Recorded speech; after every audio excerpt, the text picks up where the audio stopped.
إن الحمد لله نحمده ونستعينه ونستغفره ونعوذ بالله من شرور أنفسنا ومن سيئات أعمالنا. من يهده الله فهو المهتدي ومن يضلل فلن تجد له وليا مرشدا. وأشهد أن لا إله إلا الله وحده لا شريك له وأشهد أن محمدا عبده ورسوله. يا أيها الذين آمنوا اتقوا الله حق تقاته ولا تموتن إلا وأنتم مسلمون. يا أيها الناس اتقوا ربكم الذي خلقكم من نفس واحدة وخلق منها زوجها وبث منهما رجالا كثيرا ونساء واتقوا الله الذي تساءلون به والأرحام إن الله كان عليكم رقيبا. يا أيها الذين آمنوا اتقوا الله قولوا قولا سديدا يصلح لكم أعمالكم ويغفر لكم ذنوبكم ومن يطع الله ورسوله فقد فاز فوزا عظيما. فإن خير الحديث كتاب الله وخير الهدي هدي محمد صلى الله عليه وسلم وشر الأمور محدثاتها وكل محدثة بدعة وكل بدعة ضلالة وكل ضلالة في النار. إخوة الإيمان,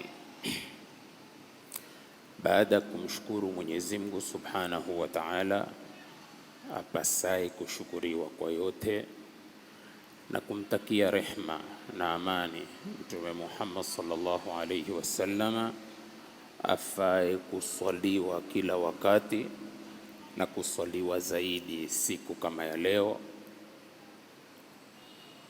Khutba yetu ya leo ya tarehe 13 ya mwezi wa 7 Rajab 1447 kwa takwimu ya Hijria, sawia na tarehe 2 mwezi wa kwanza 2026 miladia, tukiwa kwenye Ijumaa ya kwanza wa mwaka tulionao.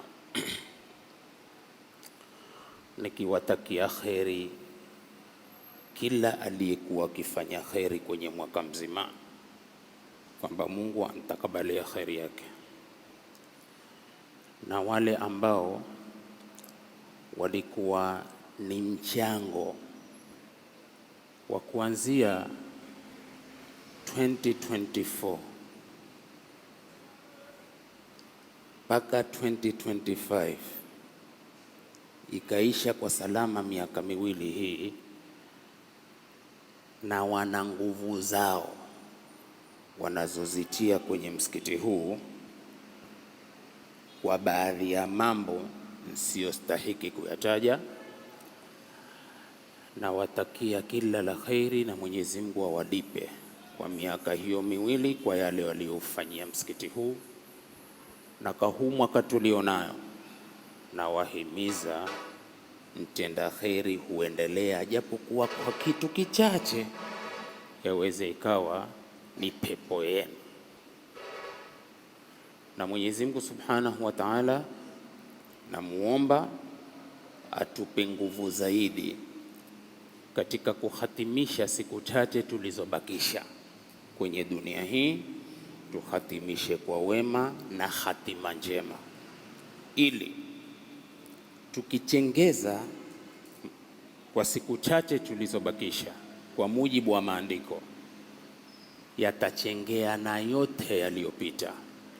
Lakini tukiharibu siku chache tulichobakisha, tutaharibikiwa na kumaliza kwa muda wetu na tuharibu yaliyopita. Ikhwatal iman, namutu wa ayyamuna tadhhabu, sisi tunakufa na masiku yanatembea. Wanalabu walmautu la yalabu, na tunacheza na mauti hayana mchezo. Khutba yetu ya leo ni mtu wa 5 katika watu 7 watakaostahiki kivuli cha arshi ya Mungu, siku ambao hakuna kivuli isipokuwa kivuli hiko. Intabi, ni mtu gani huu? Ni warajulun, mwanamume, da'athu mra'atun, aloitwa na mwanamke. Ntabihi, dhatu mansibin wa jamalin, alokuwa na cheo na jamala, vitu viwili. Faqala, huyu aloitwa na mwanamke mwenye cheo na jamala, muitikio wake ukawa ni huu. Faqala, akasema, inni akhafu Allah, mimi namhofu Mungu. Si kwamba hakuitikia, aliitikia, lakini kuitikia kwake aliitikia kwa kumwambia inni akhafu Allah. Sikia vizuri, kwenye kipande hiki cha hadithi ya watu 7 kwenye mtu wa 5 ametajwa mwanamume, akatajwa mwanamke, mwanamke kikatajwa na cheo chake, mwenye cheo tena hakikutajwa cheo fulani. Sikiliza maneno ya Mtume. Mtume husema kitu kidogo, lakini kikawa na upana na ukundufu wa maana. Mwanamke mwenye cheo, hakusema cheo fulani. Kwa hiyo ina maana cheo chochote, cheo chochote cha kumfanya mwenye cheo ajulikane ni mtu mwingine kwa kile cheo chochote. Manake dhatu mansibin, kisha wa jamali na jamala. Sasa hapa pana mwanamume, mwanamke, kikatajwa cheo, pana na hofu, vitu vitatu kwenye hichi kipande. Hadithi hii yatupa maana, mbona hakusema wa rajulun da'ahu rajulun, limadha lam yakul lilmustafa hakadha? Hakusema na mwanamume aloitwa na mwanamume, sababu umbile fitrian, umbile alilopewa mwanamke katika kutaka raha na starehe ya kijinsia ni kitu shadhi kilotoka katika kaida kumuita mwanamke mwenzake. Sema hadithi, utaitafsiri hadithi siku zote usema watu 7 watu 7. Kile kina cha ndani cha Mtume kusema hivyo. Mtume alikuwa na ukundufu na upanufu katika maneno. Hakusema wa rajulun, na mwanamume, da'ahu rajulun, aloitwa na mwanamume. Mwanamume kijinsia hamuiti mwanamume, kwa sababu ghariza haziungamani. Mivukuto wa utamu na shahawa na raha haivukutiki kwa mwanamume na mwanamume. Ina mwanamume akimpanda mwanamume, hata wakafanya dhishaa za kupiga kelele, ndishatu za kiwazimu za kitendekeza, si masala ya kwamba kuwa ni jibilian au ni fitrian aliyopawa mpaka apate mivukuto ya raha kwenye pande zote mbili. Yako kwenye haya hadithi, sikuabuni mimi nazungumza kulingamana na ufahamu wangu alionipa Mungu katika kuielewa hii hadithi. Vile vile mwanamke akitaka tendo lake raha, uburuda, starehe, tendo liwe la halali ama liwe la haramu, si kwa kuwa la haramu sijisikii ile raha alile tendo. Wasikia ladha, ile ladha iliyowekwa na mapambano haya, liwe tendo la halali liwe tendo la haramu, isipokuwa tofauti huku kutazidi uzuri, kwa sababu umenridhi kwa kulitaka tendo kwa kufunga kifungo kitakacho Mwenyezi Mungu. Lakini mwanamke akimuita mwanamke, hata wakaichendekeza namna gani, hai ile tuitao mivukuto ya kufaa wawe nao, kama alivyosema Mtume Muhammad sallallahu alaihi wasallam. Kisha kasema mwanamke mwenye cheo na jamala. Cheo kina hisa katika dunia na jamala ina hisa yake. Ndipo Mtume katika kuchagua jamala aliitaja katika hadithi, japokuwa mwisho wa hadithi alisema ubora ni fadhfar bidhati din. Lakini wasemaje, ukimpata mwanamke uzuri kwao, sharafa kwao, pesa kwao, dini kwao, Allahu almusta'an, nurun ala nurin yahdi Allahu linurihi man yasha. Hapa nastadili kwa kuwa jamala, uzuri una hisa yake. Tayib, ndipo ikawa mwenye jamala hukuvutia kwa kutaka la halali, na huyo huyo mwenye jamala hukuvutia kwa kulitaka haramu.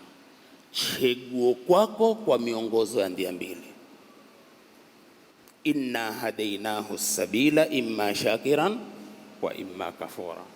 Sasa ima uchague kwa halali ama uchague kwa haramu, shauri yako. Lakini zile raha zote huitwa raha zikipambana jinsia mbili wastahiki wa hilo tendo walilogewa. Tayeb, sasa faqala, akasema mimi namuogopa Mungu. Hapa hofu ikawa ni mane. Mane ni kizuizi cha kumfanya huyo aloitwa kwa hili tendo asiende kuitikia, kwa sababu hofu zilimzuia asilitende. Tena angalia hapa, ameitwa ambao mazoea yetu sisi ndio huicha. Sikilizeni sana maneno Mtume, sisi huicha. Waweza ukanchongoza mrembo mwaka nyaka miwili mpaka ukalia, kila ninapojaribu, kwa nini? Na kasoro gani? Lakini angalia, subhanallah, yeye ndiye alokuita wewe. Mwenye kuitwa huwa ushaupata urahisi kabisa, kwa sababu yule atusumbuae kwa sisi kumtaka yeye mwenyewe ametaka. Na hapa waweza kutofautisha kati ya vema waliotangulia na sisi tulivyo. Hata sisi tulivyoinukia na sasa tulivyo, barobaro yoyote na sote tulipita hapo. Ulikuwa ukenda mbio kwelikweli, wanitaka mrembo kwa mabarua, kwa mashirio, kwa psipsipsisi na kwa kuifanya walii, kwa kunini, maneno mengi. Na wanaume sisi tukitaka nkufa kupona na usimpate untakao. Lakini angalia mambo legeuka hivi sasa, mrembo ndio atakupiga hivi, ukizunguka kitu nyuma kidogo, tako kuuliza kitu samana wata samana wata. Tumefahamiana? Tena uende uchie mabubishi yako pale, umwambie hufanya kazi. Na njua mmoja alimwambia mrembo mmoja, mimi niko airport. Uko airport? Sasa nawapata na muhi mabarobaro, musifanye maamiari kwa warembo ukaitaja kazi ambao kazi ya kisawa, ili mrembo asema hapa mmepata, kumbe ufuku wa mashimo wa choo. Na yalitokea, sitaki kumaliza wakati, mmoja akaifanya jangina amiari, kutoka chienda airport. Siku hiyo ataka kwenda airport, mwanamke ameshika hiyo nyakangia nyakatoka, akishtuka uko choni akaisahau simu, na siku zote simungi anaochoni. Simu ikiita mrembo akashika, mke wake, halo, kwa fulani uko wapi? Mbona amechelewa hajatoka? Kwani mmeagana nini? Akaambia kitambo amenambia kwamba kwa shimo la mwaga kweli kweli hajakuja. Shimo la mwaga, siku zote unaambia nenda airport, mwana harasha ngoja atoke. Ukitoka kikawani nini? Hatutaki kote huko. Tutakapo ni kwa kuwa mwanamke mwenye cheo, mwenye jamala, yeye ndiye amekuita kwa tendo, kwambia njoo kwa tendo hili, si juu yako. Na hutokea wakati mwingine akwambia njoo, nataka unioe tu, si juu yako chochote. Wasemaje hapo wangwana? Si juu yako chochote. ni kuwaita jamaa tu, na jamaa siku hizi tele nchani. Kisema nataka kufunga ndoa, alhamdulillah, taona vijijaji tele hapa na vijikoti vyao vile vya kijaji, watakupa tu mrembo. Mumenelewa vizuri sana? Angalia maneno ya Mtume, akaitwa na mwenye jamala na mwenye cheo, mane ikamzuia, ambao ni al-khawf, akasema inni akhafu Allah, mimi namuogopa Mwenyezi Mungu. Riwaya nyingine inasema hivi, wa rajulun da'athu imra'atun, na mwanamume aloitwa na mwanamke, dhatu hasabin wa jamalin, mwenye sharafa na jamala, fa'aradat nafsaha alayhi, akajitolea nafsi yake kwake. Faqala inni akhafu Allah, akasema mimi namuogopa Mwenyezi Mungu. Tayeb, Imamu Qurtubi asemaje kwenye haya? Imamu Qurtubi asema intabi, inma yusdaru dhalika, hilo hupatikana, sio yote aitwe na mrembo amwambia kwamba kwa la inni akhafu Allah. Ikiwa ni mimi na wewe, haiji moja kwa moja ile hofu, na hofu si ya kunena mtu, hofu ni ya kutenda kwa kudikataa linalomudhi Mwenyezi Mungu. Lakini kama mimi na wewe, kisema mimi na wewe, yoyote aweza kuwa, sio kwamba kwa nena kwa kuchechemeka yote. Kama ni wewe mtu akikuita nini, basi badala moja kwa moja hofu kiwe kizuizi, itakuwa hui kuna kita lakini siko namna mwanamume pengine kitakwambia hui kuna kitu kinena maneno akizuka naona, lakini nini huipara mara angalia huko hakuna kitu, la hakuna kitu, tumogope Mwenyezi Mungu. Ina maana hofu ni iliyobunika kwa taufiki ya Mwenyezi Mungu. Sikiliza vizuri sana, tunataka tumuelewe mtume wetu sallallahu alaihi wasallam akizungumza jambo, lile jambo kweli halianguki na lina maana. Inma yusdaru dhalika, Qurtubi asema hilo lapatikana inda shiddati alkhawfi min Allah, wakati wa hofu kubwa ya mtu kumwogopa Mungu, wa matini taqwa wa hayain, na haya za nguvu na uchamungu wa hali ya juu. Na uchamungu uko hapa na ni fadhala za Mungu humpa ntakaye. Si kila mtu ni mcha Mungu, wala si kila mtu hatajishangaza tu kwamba kwa mimi mcha Mungu. Tayeb, ndipo Ibn Allan akasema, sasa ukienda kuwa huyu amestahiki kivuli cha Mungu, anastahiki kweli kivuli cha Mungu, sio mchezo, ni malipo ya hali ya juu sana, na lazima huyu mtu awe ni hali ya juu kweli kweli.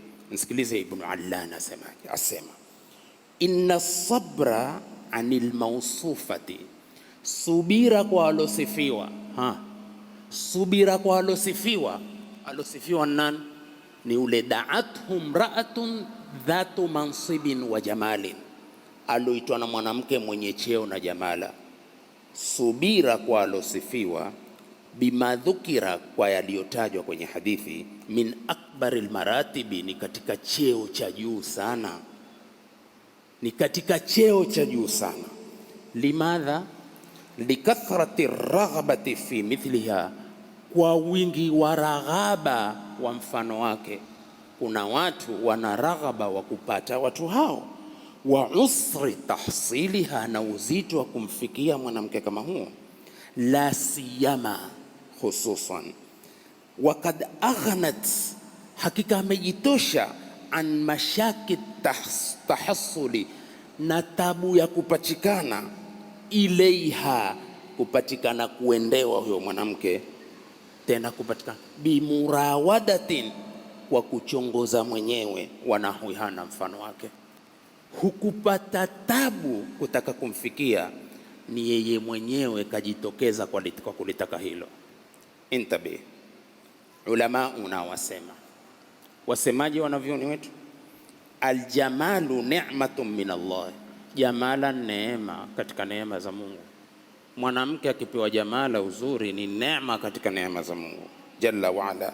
Wa minhu, na kutokamana na hilo la jamala, yahubbu nasimuhu, huvuma kipepo chake.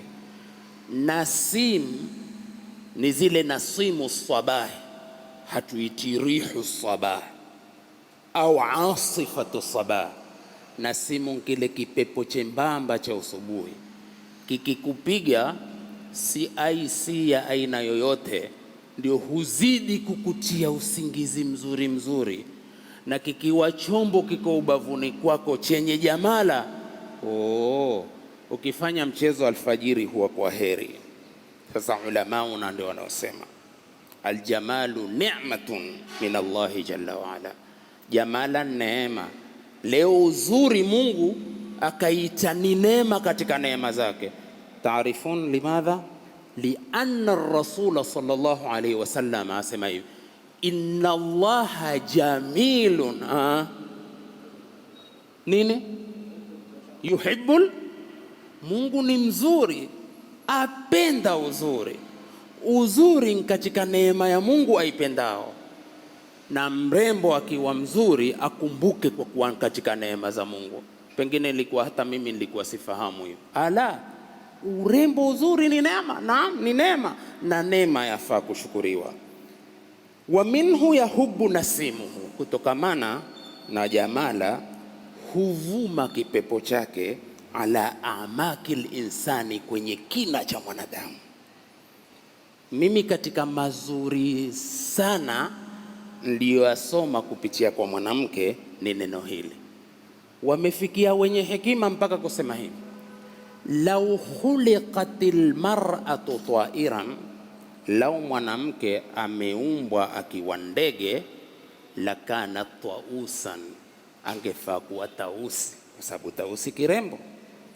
Walau khuliqat hayawanan, na lau mwanamke ameumbwa akiwa nyama, lakanat ghazalatan, angefaa kuwa paa. Panki nyama kirembo. Walau khuliqat hasharatan, na lau mwanamke angeumbwa kuwa mdudu, lakanat firashatan, angefaa kuwa firash, hii kipepeo. Walakinaha khuliqat basharan, lakini Mwenyezi Mungu amemuumba akiwa mwanadamu. Amemuumba mwanadamu, fa asbahat habibatan, akawa ni kipenzi, wa zawjatan, akawa ni mke, wa umman ra'iatan, na ni mama mzuri. Walau lam takunil mar'atu shay'an adhima, lau mwanamke hangekuwa ni kitu kikubwa sana, lama khalaqaha Allahu au lama ja'alaha Allahu huriyatan, Mwenyezi Mungu asingemfanya kuwa ni hurul ain, yukafau bihal mu'minu fil janna, ya kuweza kulipwa mu'min peponi, ni kwa kuwa mwanamke ana jamala. Tayyib, hapa aliposema aljamalu ni'matun min Allahi jalla wa ala, minhu yahubu nasimuhu ala amaki linsan fayahuzuha hazza, ukatingisha kutingisha. Ndipo ikawa twatingishwa na warembo, twatingishwa, twatetemeshwa kweli kweli na warembo, kwa sababu ule urembo una hisa yake, lakini akiutimia vizuri utajua uzuri wa kuoa na hisa ya mwanamke kuiguza. Lakini akitumia kiubaya, rafiki yangu, utaona ni moshi tu kusi na kaskazi, na wewe umeoa mpaka usema sisi tuliambiwa kuoa pata utulivu, mbona mimi nimepata taharuka namna gani? Hukuangalia ulotaka kumuoa na hii safari tasafiri vipi. Na tunao wengi, subhanallah, na kisema tunao wengi, sisemi pengine mmejitoa, pengine mimi nisema mwenyewe kimya, uwe nsama wa taatu, kwa kuwa mwanamke una jamala. Sah? Tayyib. Sasa basi ndipo akawekwa mtu wa tano aloitwa na mrembo sampuli hiyo, pesa kwao, uzuri kwao, aseme mimi namuogopa Mwenyezi Mungu. Allahu akbar! Ni haki kustahiki kivuli cha arshi ya Mwenyezi Mungu. Umwate mrembo huu tena, wakati mwingine akuitie faragha, ni wewe na yeye, na watatu ni Mungu. Kama ule alomwandama binti ya ammi yake siku nyingi kwa kuntaka kwa tendo, akawa hampati, mpaka maskini kukatokea tabu ya kimaisha kama tabu zilizoko. Basi akaenda yeye mwenyewe ule mrembo akamwambia, nina shida sana, nisaidie. na walikuwa wanahusiana. Akaiona hii channel nitaitumia vizuri, sikusaidii mpaka uniachie. Mrembo maskini akamwambia sawa, nimekubali. Akaenda naye faragha, wal hadithu sahih. Akaenda naye faragha, akamtoa mpaka nguo, rafiki yangu. Ikawa hakuna lililobaki kulingamana na matini ya hadithi isipokuwa ni kumuingilia tu. Sasa angalia, kizuizi cha hofu kikawa cha mgonga huyu mwanamume, lakini kwa hofu iliyonyoshwa na mrembo kwenye faragha. Akaambia ittaqillah, muogope Mungu na usiuondoshe wanawali wangu bila haki yake. Sasa pale kutajua jina la Mungu likawa zito kwake, akaruka na akamwacha liajli Allah asimfanye, na akamwambia nilichokupa tukuwa fillahi wa ala Allahi wa billahi. Tumeelewana vizuri? Kizuizi cha ucha Mungu ni taufiki ya Mwenyezi Mungu, sio hodari wa Mwenyezi Mungu. Kwa hivyo zile ghururi ya kwamba pana bwana sikufanya bwana mimi na ucha Mungu wako, lakini mtu kwambia sikufanya mimi na ucha Mungu wako, ukimwangalia huyu alivyo, lakini akakwambia wazi mimi na ucha Mungu wangu. Ya salam ya Rasulullah, ni kweli maneno yako machache hutanganya ulimwengu mafunzo. Tayeb, ndipo katika sahihi mbili, sahih Bukhari na sahih Muslim, intabi min hadithi Usama bin Zaid radhiyallahu anhu asema anna nabiy sallallahu alayhi wasallam ma taraktu ba'di fitnatan, sikuacha baada yangu fitina, adharra ala rijali, yenye kudhuru sana wanaume, minan nisai, kuliko wanawake. Wasemaje? Ni kweli si kweli? Hakuna fitna iliyoachwa inayodhuru sana kama fitna ya wanawake. Tayib, faja'ala Allahu, angalia venye kusherehesha, sema faja'ala Allahu jazaahu jazaa al-iffati, Mungu akajalia malipo ya kujihifadhi, wasabri alaiha, na kusubiri juu ya mwanamke, aljannata, malipo akaifanya ni pepo, bali firdaus al-a'la, bali mtu kupata firdaus ya juu. Wa dhakara min sifati, tena Mungu akataja katika sifa zake, akataja walladhina hum li furujihim hafidhun, na wale ambao tupu zao wanazihifadhi, illa ala azwajihim, isipokuwa kwa wake zao. Watu hawahifadhi tupu zao kwa wake zao. Ina maana tupu yako kwa mke wako huiacha wazi wakati wa shughuli, na si mageni hayo, lakini utafsiri tu ileweke. Manake kuna wengine hata wakiambiwa tu ni hivyo wako kamwe katika dunia hiyo. Hayati tupu wazi isipokuwa kwa mke wako, au ma malakat aymanum, au wale walomilikiwa na mikono yao ya kulia. Walomilikiwa ni wale warembo waliopatikana vitani, walopatikana kwenye jihadi ya uhakika, si jihadi ya kubahatisha ya ukora na uhuni, jihadi inayoitwa jihad. Basi kukipatikana warembo, commander in chief hapo ambaye ni Mtume Muhammad sallallahu alaihi wasallam aweza kukupa fungu lako, tukua watatu hawa, na raha yake ni kwa kuwa hakuna akdun nikahi, hakuna halua, hakuna chochote. Ni ukijihisi tu leo nataka kukuingilia, unaenda naye faragha, unamuingilia. Alhamdulillah, ndiyo maadili ya dini yetu. Lakini nawatahadharisha kitu kimoja, si vijirembo rembo hivi mnavyowaita siku ya Ijumaa kuwafulia, mara hapo zikakupanda kwamba Mungu amesema katika Qur'ani wa ma malakat aymanu, anayekufulia hata hajua ma malakat aymanu. Usichumalizie wanawake wawacho ambao hutefuta kibarua ukasema huo pia ni mtumishi wangu. Si mtumishi wako. Mtumishi wako nenda kapigane, tena upigane kilillahi, tena kama shujaa, ndio tabahatika upate ndembo umuingilie bila nikaha yote. Tumeelewana sana? Lolote ambalo ni la dini usilifanye lepesi, lingawa na malipo makubwa kwenye hilo jambo, lakini sisi watu wa kubahatisha.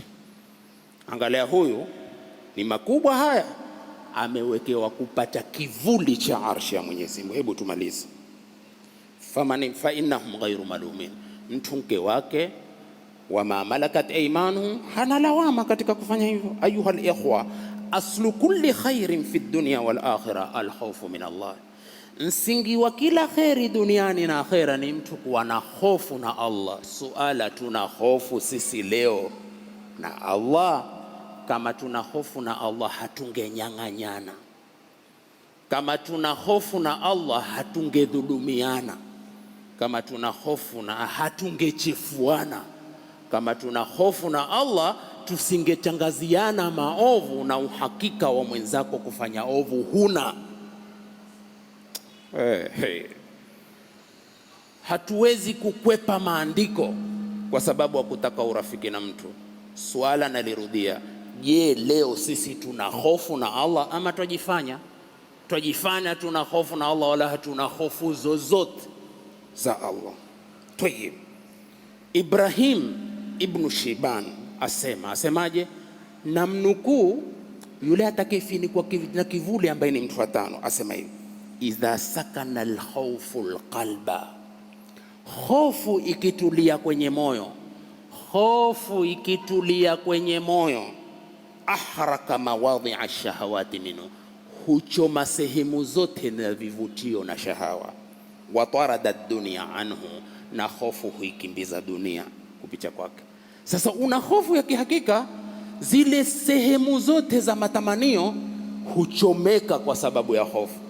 Lakini mbona mtu toka msikitini kipindi cha Isha ashamaliza vipindi vitano na ameswali swala alfajiri bora kuliko swala zote, akitoka pale aruke barabara kauchongoza?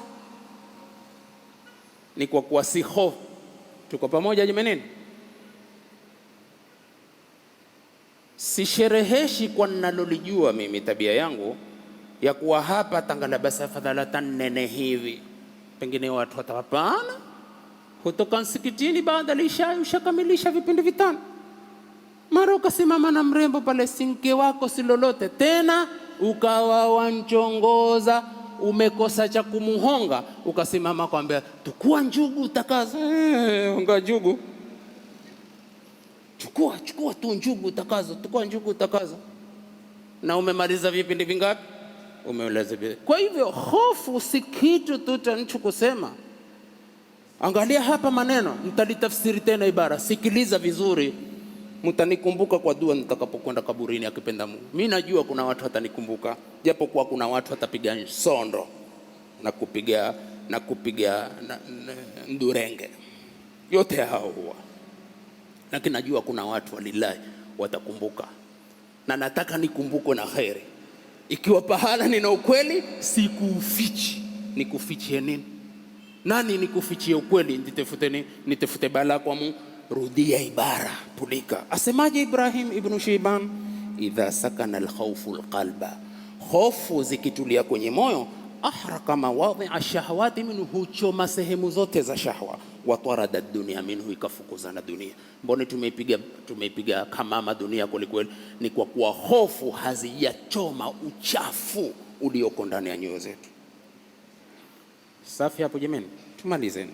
Abul Hasan al-Dhariri na yasema hivi: alamatu saadati, alama ya saada, alama ya furaha ya dunia na akhera, khawfu shaqawata, ni mtu kuogopa uovu na uovu anaofanya. Sitaki kunena mengi, tumepigiwa simu nyingi, tumeandikiwa message mengi ya kutukashifu na kututukana, lakini hatujibu kitu. Sisi tutajibu elimu tu. Mumezidi, mwatukana ndugu zetu wa Kristo. Wakristo ndugu zako wewe, mfumo tena. Angalia mtu Muislamu mwenyewe kwambia mwatukana mashehe, watukana ndugu zetu wa Kristo. My friend, ni ndugu yako wewe. Tukiusukuma undugu tuweza kusema ndugu zetu kwa kuwa sote mva Kenya, lakini si undugu wa kiakida na undugu wa kidini.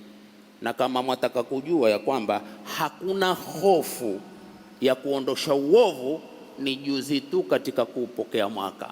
Hii ni alama wazi ya kuwa kitu kinachoitwa hofu katika nyoyo zetu wengi Waislamu hamna. Shi'tum am lam tashau, mutake ama musitake. Maanake mtu akitajiwa kuhusu kupokea mwaka, kuhusu sherehe za Christmas, hutokwa na maneno kweli kweli, na maneno mara hii mengi yametoka kwa ndugu zetu Waislamu. Astaghfirullah. Narji ila dinina, turudi katika dini yetu na tuwe na hofu ya kihakika, kuna masala kujifanya fanya. Mwataka kujua hakuna hofu? Hakuna hofu katika nyoyo zetu kwenye wengi, ni kule kwenda kukesha Mama Ngina kule na State House kule. Ile ni dalili ya kwamba kuwa hakuna hofu. Na naweza kusema na naweza kurudiwa, mkitaka munirudi, mkipiga mahesabu, wako wanaonishinda kwa mahesabu, na picha inayoonyesha sasa ni kwa kuwa wenye kushiriki sherehe za Christmas Waislamu wengi kuliko walisokuwa Waislamu. Enda kazushe leo uniwahi kwa TikTok, haina wasiwasi wote. Hao nimeazoea from 1989, sijaiva tu. Ikizidi na kuangalia tu. Na masuala mengine ambayo hata hana mpango kwake kuangalia tu. Nikijijua kwamba kwa baharia naweza kukujibu kibaharia, na kwambia nyaka 5 kwa ulifikiria lile jibu, lakini hukuangalia ili tumfuate mtume nkuongoze. We bado huna hofu. Tumalize. Imamu al-Ghazali ndiye atumalizia. Sikiliza Imamu al-Ghazali.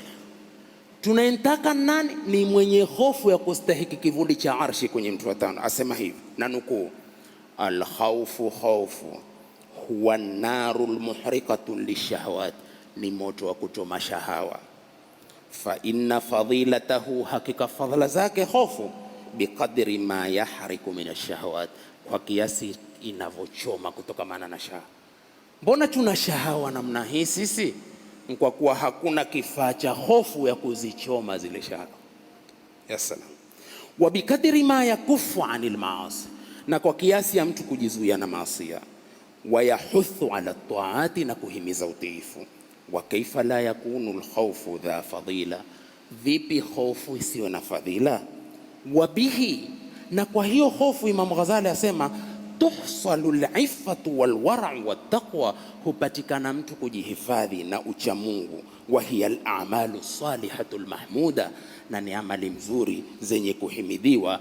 Allati tuqarribu ila Allahi zulfa, ambao humkurubisha Mwenyezi Mungu, yani hukurubisha kwa wepesi kwa Mwenyezi Mungu.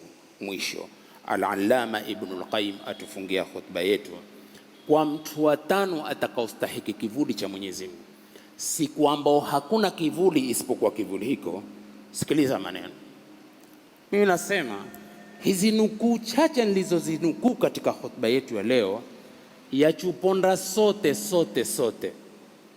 elewa sote ndawa yetu, na nimeacha mengi kulingamana kwa nataka nubdha tu ya kulithibitisha hili la mtu wa 5. Asemaje Ibn al-Qayyim? Asema hivi: kullu ahadin, kila mmoja, ama kwa lugha nyingine yoyote, idha khiftahu harabta minhu, ukimwogopa humkimbia. Kila mmoja ukimwogopa utankimbia. Illa Allah ta'ala, isipokuwa Allah aliyetukuka. Fa innaka, hakika yako wewe, idha khiftahu, unapomhofu Allah, harabta ilayhi, wankimbilia yeye. Wallahi jamaa, kuna kukimbia kwa kumfuatia, kuna kukimbia kwa kujiepusha. Sah, wewe wankimbia mtu unaomwogopa kwa kujiepusha naye, wankimbia kwa kumwepuka. Ishafahamika ni hakika. Kuna na kukimbia kwa kumfuata, tofauti iko hapa. Ukimwogopa mtu humkimbia kwa kumwepuka, lakini ukimwogopa Allah hukimbia kwa kumwelekea. Maneno mazito wanavyoni. Tayib, falkhaifu, yoyote mwenye hofu, haribum min rabbihi ila rabbihi, yoyote mwenye hofu hukimbia kutoka kwa Mola wake akakimbia kwenda kwa Mola wake. Ndiye mwenye hofu. Maana mwenye hofu hukimbia kutoka kwa Mola wake kwa kuyaacha mambo ambayo kwa kufanya mambo ambayo Mungu hayamridhishi. Lakini hapo hapo kukimbia kutoka kwa Mola wake, lakini akakimbia kwenda kwa nani? Kwa Mola wake. Ndiyo Mtume Muhammad sallallahu rabbi wasalamu alayhi akasema, wa rajulun, na mwanamume, da'athum ra'atum, aloitwa alolinganiwa na mwanamke. Na hapa da'athu hakumuita kwa mazuri, alimuita kwa maovu. Dhatu mansibin wa jamalin, mwenye cheo na jamala. Faqala, lakini mwenye kuitwa akasema, inni akhafu Allah, mimi namuogopa Mwenyezi Mungu. Kwa hivyo hata mimi hata wewe, mrembo yoyote wa watu akikuita njoo kwa kitendo kulingamana na wakati ulivyo, mwambie mimi namuogopa Mungu, kisha umpe na mawaidha kidogo, kisha umwepuke. Lakini ukisema leo nafasi hata niitumie, nafasi ulioitumia kwa kuitwa na mwanamke wa watu ama kuitwa na mke wa watu, ukaitumia ile nafasi ukaifanya, ujue kuwa itatumika nafasi yako na ya mwanao kwa mwingine, ikiwa ni madipo hayo. Kuna mwanachuoni mmoja nikifunga hotuba asema kuwa hakuna linalorudhiwa kwa wepesi kama dhuluma ya mtu kundhulumu mwanamke wa mtu. Ni mwanachuoni. Ukindhulumu mwanamke wa mtu utapatilizwa bi akrabi waktin. Usije ukapiga kelele ukawa wataka kuua sasa, na wewe umechezea wa watu. Ukichezea wa watu utachezewa wako. Ikiwa huna wako, hata sister yako atachezewa. Ikiwa huna sister yoyote katika ukoo na katika familia yako, lazima ataangushwa. Kwa sababu gani? Kwa sababu ulikuwa ukiangusha wa watu. Kivipi? Ulikuwa huna hofu. Na haya ndio tulionao katika wakati wewe. Huni watano, hebu tunsubiri wa sita, naye atatupa mambo gani? Tunsubiri na wa saba, atatupa mambo gani? Sote twahusika. Kama sote twahusika, tujifanye tusihusike. Kama tumehusika, tumuombe Mungu toba, na Mungu atatusamehe. Na kwenye kusamehe, lakini ujue kwamba kisasi ni kitu kiko. Ukidhulumu utadhulumiwa, ukitukana utatukana, ukifanya lolote kinyume kumfanyia mwenzako hufi mpaka utafanyiwa. Fa'tabiru ya ulil absar. Nimewaahidi hivyo inshallah. Watu 7 nitawamaliza kwenye mimbari yetu hii. Mafhumu? Na nimeitwa sehemu nyingi, lakini nimepiga breaks, sitaki kwenda popote sasa. Rajab, Shaban, manake kuna na watu wa miezi mitatu wataka kufunga, hao wataka pia shati tueleze. Kuna watu wataka kupiga Shabani, kuna watu wataka kupiga Rajabu, Shabani, Ramadhani, saumu yao ya mifuko yao. Shati tuelezana, asichomoe kutoka kijongo kwa kufunga miezi mitatu na hakuna saumu hiyo hata kafara. Ukamwingilia mke wako tana wa Ramadhani, hukupia kuambiwa piga miezi mitatu, waambiwa miezi miwili mfululizo. Aqulu qawli hadha wa astaghfirullah alazim li wa lakum wa lisairil muslimin wal muslimat fastaghfiru fa ya fawzal mustaghfirin wa ya najatat taibin. Alhamdulillahi rabbil alamin. Mwenyezi Mungu atupe furaha fi dunya wal akhirah na atupe hatima njema inshallah. Alhamdulillahi rabbil alamin. Alhamdulillahi alladhi ja'alana minal muslimin. Wassalatu wassalamu ala khairi khalqillahi ajma'in. Muhammadun alayhi salatu wassalam. Kunu ibadallahi ikhwana wa'tasimu bihablillahi jami'an wa la tafarraqu.